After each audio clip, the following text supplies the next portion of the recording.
বাড়িতে কেউ কোথাও নেই কো। বসো, চা খাবে? চা? চা যদি একটু করে আনেন মন্দ হয় না কো। আহা জেঠুমনি, সবার জন্য যে সবটুকু নয় এটা কি তুমি জানো না? রাস্তার ভিখিরি যদি তোমার ঘরে আসে তাহলে কি তুমি তাকে বসিয়ে চা খাওয়াবে, নাকি 2 টাকা হাতে দিয়ে তার মুখের ওপর দরজাটা বন্ধ করে দেবে? ছুটি। বল মা, বল বল। আমি যে মহাপাতক রে মা, এখন নিজের মেয়ের কাছে এই কথা শুনতে হবে সে আমি জানি। হ্যাঁ আমি ভিখিরি রে, তুই পেরে ঠিক কথাখানেই বলেছিস। ও সেন্দা, ও বউটান, আমি তো ভিক্ষে চাইতে এসছি গো আপনাদের দানে। আর সে ভিক্ষে কেন কি জানেন? আমার মেয়েটাকে দেখা। এই ভিক্ষেটুকু থেকে আমাকে আপনার বঞ্চিত করবেন। আমি বুঝতে পেরেছি, আমার মেয়েকে না দেখে আমি থাকতে পারবো নি সেন্দা, থাকতে পারবো নি। শোনো মুকুজ্জে, তুমি মানে আমাদের তো কোনো আপত্তি ছিল না, যদি তুমি গোড়া থেকেই ওদের বিয়েটা মেনে নিতে, এত সব কাণ্ড কারখানা না করতে, আর সর্বজিতের ওপর তুমি যা করেছো তার তো কোনো ক্ষমা হয় না মুকুজ্জে। জেঠুমনি দয়া করে আমাকে আর ওসব মনে করিও না তুমি। আমি এই লোকটার ছায়াও দেখতে চাই না। আর সর্বজিতের ওই কথাগুলো মনে পড়লে আমার শুধু মনে হয় আমার হাতে যদি বন্দুক থাকতো তাহলে সেই বন্দুকের গুলিতে আমি এই লোকটাকে শেষ করে ফেলতাম। ছুটি এদিকে এসো। কি হচ্ছে রে এটা? তুমি আমার কথা শুনবে কি শুনবে না? না শুনবো না সর্বজিৎ, শুনবো না। আমি তোমার মতো এত ভালো নেই, আমি কারোর মতোই এত ভালো নেই, আমি খারাপ। আর আমি খারাপ বলেই আমার কোনো অনুশোচনা নেই। আমি মনে করি যারা খারাপ লোক তাদের সাথে খারাপ হওয়াটাই ধর্ম।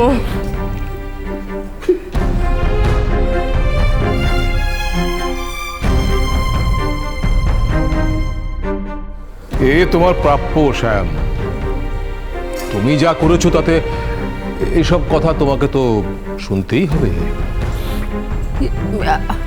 আমি বরং চাটা করে আনি।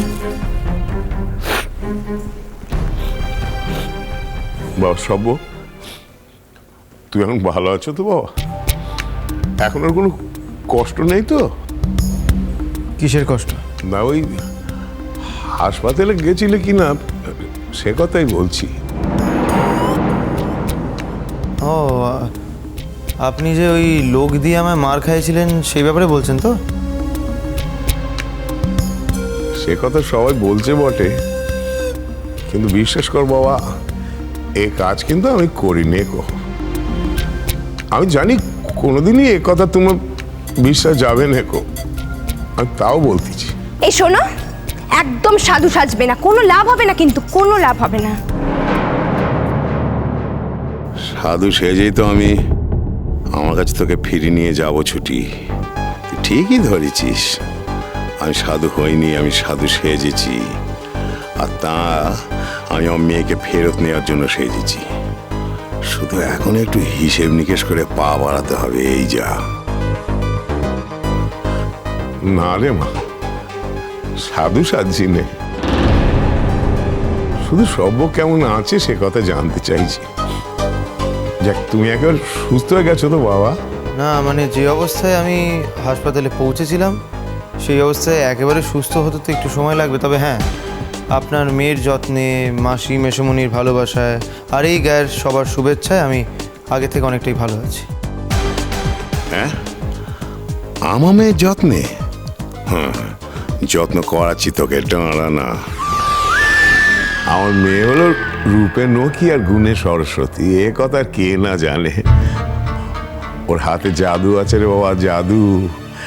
সেই গুণে না তুই আর তাড়াতাড়ি সুস্থ হয়ে উঠলি।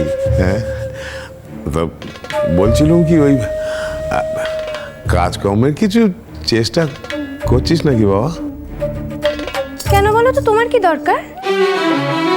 না ও কাজ না পেলে কি তুমি ওকে খাওয়াবে, নাকি ও তোমার কাছে হাত পাততে যাবে, কোনটা? নেহাত আমার শ্বশুরবাড়ির লোকগুলো ভদ্রলোক, তার জন্য তুমি দরজা ধাক্কাচ্ছিলে, ওরা খুলে দিয়েছে। আমি হলে কিন্তু সেটাও করতাম না। দেখাশোনা হয়েছে, এবার তুমি যাও। আর হ্যাঁ, আর একটা কথা পরিষ্কারভাবে মনে রাখো, আমার শ্বশুরবাড়িতে কিন্তু যখন তখন আসবে না। আর যদি তুমি আসো তাহলে এরপর থেকে কিন্তু আমার সাথে আর দেখা হবে না। ছুটি মা, থামো বলছি। তোমার মুখ থেকে আমি আমার নামটুকুও শুনতে চাই না। মুখুজ্জি মশাই আপনার চা নিন। জেঠিমণি না না, তুমি তুমি ওনাকে চা দেবে না জেঠিমণি, আমি তো বলছি না, তুমি ওনাকে চা দেবে না জেঠিমণি। তুমি ওনাকে চেনো না জেঠিমণি, উনি বাইরে গিয়ে বলতেই পারে তুমি ওনার চায় বিষ মিশিয়ে দিয়েছিলে। এই নিয়ে একটা নাটক তৈরি হবে। তুমি ওনাকে চেনো না, আমার থেকে ভালো ওনাকে কেউ চেনে না, কেউ না। ছুটি, তুই চাটা কে নিলি? হ্যাঁ নিলাম জেঠিমণি, নিলাম। আমার স্বামীকে আর আমার শ্বশুরবাড়িকে বাঁচানোর জন্য আমি অনেক কঠিন হতে পারি, এটা তো কিছুই না। তুমি এবার বাড়ি যাও, দেখতেই তো পাচ্ছ আমরা একটু ব্যস্ত আছি। আচ্ছা মা, আচ্ছা।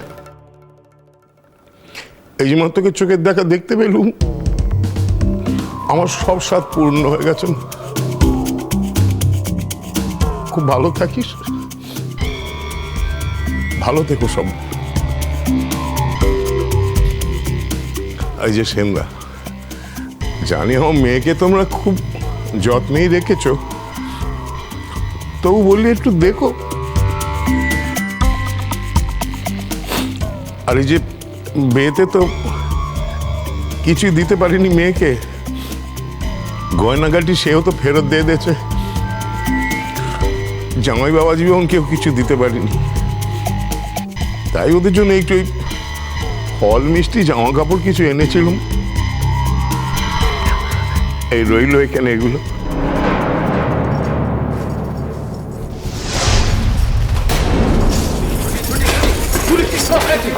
ভাবলে কি করে তুমি? তুমি কি করে ভাবলে তোমার আনা জিনিস আমরা খাবো? কি ভেবেছো আমাদের? কি ভেবেছো আমরা ভিখিরি, খেতে পাই না, পড়তে পাই না? না খেতে পেয়ে মরে যাবো, তবু তোমার আনা জিনিস আমরা কেউ খাবো না। আমার স্বামী খাবে না, আমার শ্বশুর বাড়ির কেউ খাবে না। বলা তো যায় না, তুমি ওগুলোতে বিষ মিশিয়ে আনতেই তো পারো, তাই না? আনতেই পারো। হ্যাঁ হ্যাঁ হ্যাঁ, বিশ্বাস করি না, আমরা কেউ তোমাকে বিশ্বাস করি না। চলে যাও, চলে যাও, দূর হয়ে যাও, দূর হয়ে যাও, আমার চোখের সামনে থেকে দূর হয়ে যাও তুমি। ছুটি। সর্বজিৎ, সর্বজিৎ, তুমি এই লোকটার আমার মাঝখানে আর একটাও কথা বলবে না, একটাও না।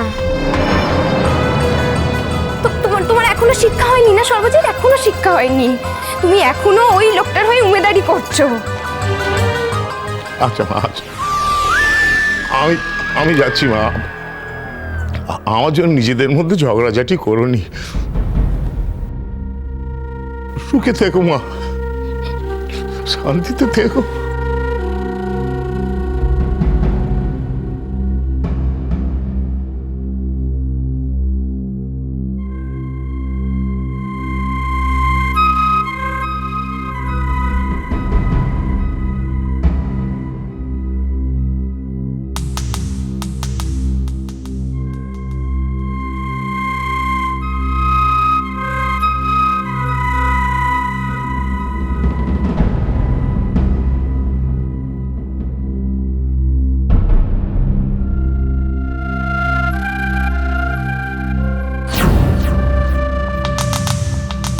আজকে দিনের এ বদলা আমি নেই বলে ছুটি।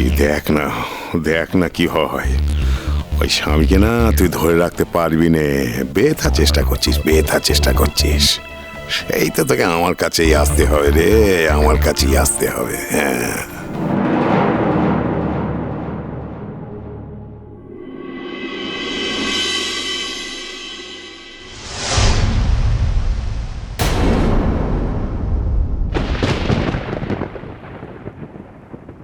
সমুদ্রবাবু, আপনি বিশ্বাস করেন তো আমি কিন্তু এই টাকাটা নিয়ে নিই। এই ঘটনাটা দেখার পর কি করে বিশ্বাস করি বলুন?